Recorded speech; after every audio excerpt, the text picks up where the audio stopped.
Da bismo koristili Skype, prvo je potrebno da napravimo nalog, a zatim sa sajta preuzmemo instalaciju programa.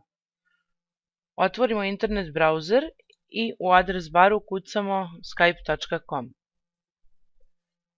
Pod karticom Get Skype biramo za koji uređaj nam je potrebna instalacija, a zatim i koji operativni sistem. U ovom slučaju kompjuter i Windows. Kliknemo na Windows. Zatim Download Skype. Sada ćemo otvoriti nalog. Pratite moj unos s tim što ćete pisati vaše podatke.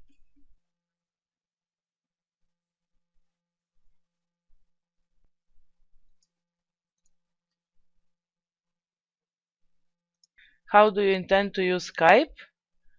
Biramo da li ćemo koristiti u privatne svrhe ili poslovne.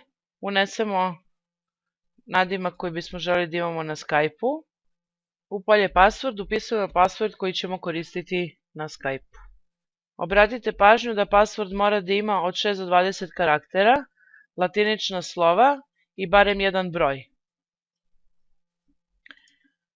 Sada upisujemo slova koje vidimo na slici.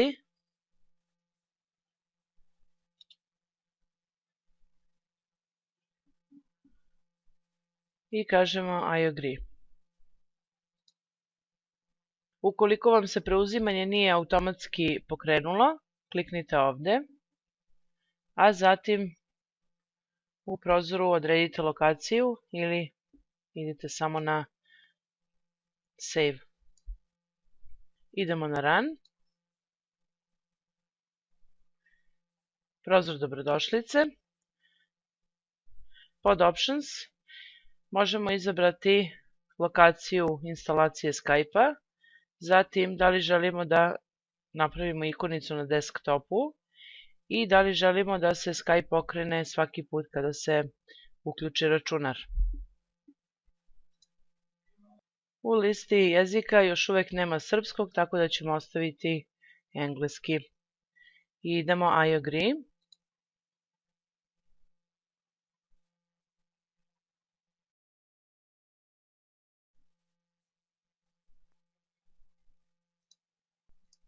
Upišemo lozinku.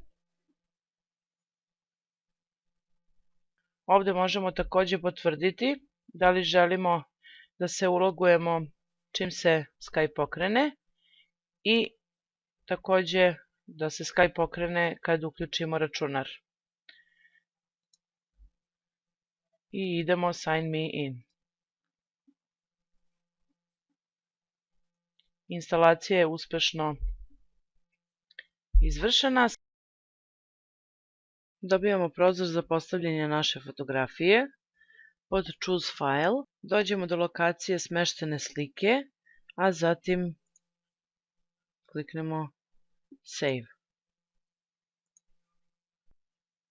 Zatim je potrebno podesiti mikrofon i kameru.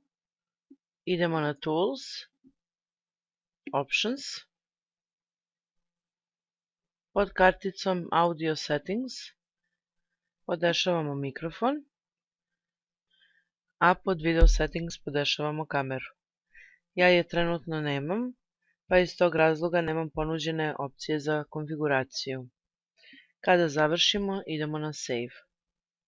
Da bismo na listu dodali prijatelje, idemo na Add a Contact, a zatim na osnovu e-mail adrese, broja telefona, imena ili Skype nadimka, klikom na Add, šaljemo zahtev da nas prihvate za prijatelja.